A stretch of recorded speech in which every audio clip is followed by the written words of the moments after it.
Right message, right communication, country inside news. देख रहे हैं कंट्री इनसाइड न्यूज़ और मैं मौजूद हूं पटना के राजभवन में और हमारे साथ बिहार को नज़दीक से समझने वाले वरिष्ठ पत्रकार सरोज सिंह जी हैं। नीतीश कुमार 8 बार मुख्यमंत्री का शपथ ले चुके हैं, 9वीं बार अब शपथ की तैयारी है। थोड़ी देर में 161 एमएलए के साथ राजभवन पहुंचेंगे। तेजस्वी यादव साथ में होंगे, वाम दल कांग्रेस के विधायक उनके साथ होंगे। वरिष्ठ पत्रकार सरोज जी से समझते हैं, जो सीएम को भी बेहतर समझते हैं और राजद को भी नज़दीक से समझते हैं। सर, ये क्या हो रहा है बिहार में और क्या आप देखते हैं इसको किस रूप में? देखिए, बिहार में जो सियासत हो रही है अभी, तो इसकी पृष्ठभूमि तो पहले तैयार ही हो गई थी। जब जेपी नड्डा और अमित शाह अभी 7 दिन पहले आए थे और उन्होंने कहा कि कोई क्षेत्रीय पार्टी अब नहीं रहेगी बिहार में, तो स्वाभाविक है जो क्षेत्रीय पार्टी चला रहे हैं तो उनको तो कुछ न कुछ करना पड़ेगा। लेकिन जो आपका सवाल था कि बिहार में हो क्या रहा है, तो ये कोई एक दिन की घटना नहीं है। इसकी पृष्ठभूमि तैयार हो रही थी काफ़ी दिनों से, और भाजपा के लेके जो मतभेद था सैद्धांतिक रूप से, नीति से, चाहे वो जातीय जनगणना का मामला हो, कॉमन सिविल कोड का मामला हो, या और बहुत सारे इशू थे। जिस तरह से स्पीकर का मामला आ गया, जिस तरह से सदन में उस दिन गहमा-गहमी हुई, और भी बहुत सारे इशू थे। तो इसको लेके नीतीश कुमार के दिल में एक खटास थी कि अब ज़्यादा दिन हम भाजपा के साथ नहीं चल सकते हैं। तो ऑप्शन क्या है? तो ऑप्शन के रूप में तो जो बिहार का जो विधानसभा का गणित है, उसमें तो राजद ही बचता है। तो राजद जब बचता है तो अब राजद के साथ किस टर्म एंड कंडीशन पर तालमेल हो, इसके लेके मंथन चल रहा था काफ़ी दिनों से, और आज लगता है कि उसकी परिणति हो गई और एक सहमति बनी है। जैसा आपने खुद कहा कि तेजस्वी यादव आने वाले यहाँ पर, सब राजभवन जाएंगे, एक नई सरकार बनेगी।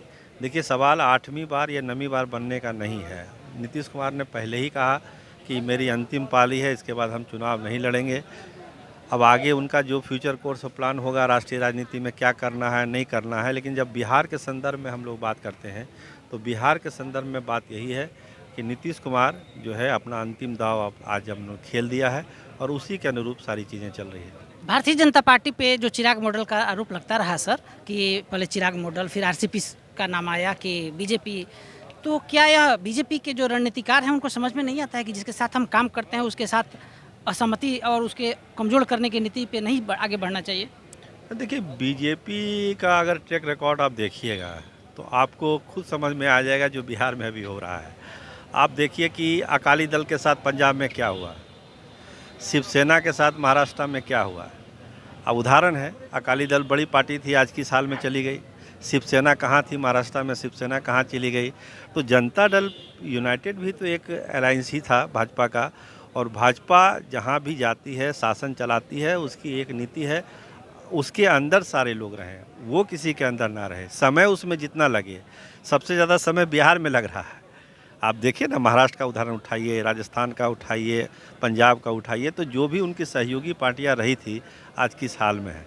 तो भाजपा अपने हिसाब से अपनी सियासत करती है, बिहार में भी अपने हिसाब से सियासत कर रही है, तो उसी का ये फलाफल है। इसलिए ना समझना, तो सब चीज़ समझ के ही हो रहा है, ना समझी में बिहार में कुछ कर नहीं हो रहा है। सब समझ के, बूझ के, कैलकुलेट करके ही हो रहा है कि कैसे बिहार में सियासत आगे भाजपा को करनी है। नीतीश ने तो मोदी रथ को बिहार में रोक दिया ना सर, 24 में तो भारी पड़ेगा बिहार में गठबंधन। देखिए, ठीक है, जो अलायंस है, बिहार का जो सामाजिक समीकरण है, जात का समीकरण है, उसमें नीतीश और राजद का जो अगर अलायंस होता है तो स्वाभाविक है, जैसा आप बता रहे हैं, वो मजबूत होगा। लेकिन भाजपा भी अपने हिसाब से तैयारी करेगी। अब जैसे जो बिहार के बच्चे खुचे हैं, जैसे चिराग पासवान हो गए, स्वाभाविक है अब चिराग पासवान उनके पार्टनर हो जाएंगे, या और जो पार्टियां हैं वो उससे पार्टनर हो जाएगी। तो स्वाभाविक है सियासत उसी हिसाब से बिहार में चलेगी। यह भारतीय जनता पार्टी को बड़ा झटका माना जाएगा। भारतीय जनता पार्टी की नीति रही है सभी को नीचे रखने का। नीतीश कुमार उस नीति को समझते हैं और यह साबित होते रहा है कि नीतीश कुमार को हमेशा कमजोर करने का प्रयास किया गया है। इसी का फलाफल है। आप सुन रहे थे सरोज सिंह जी को, हमारे सहयोगी नंदन के साथ, कौशलेंद्र, पटना।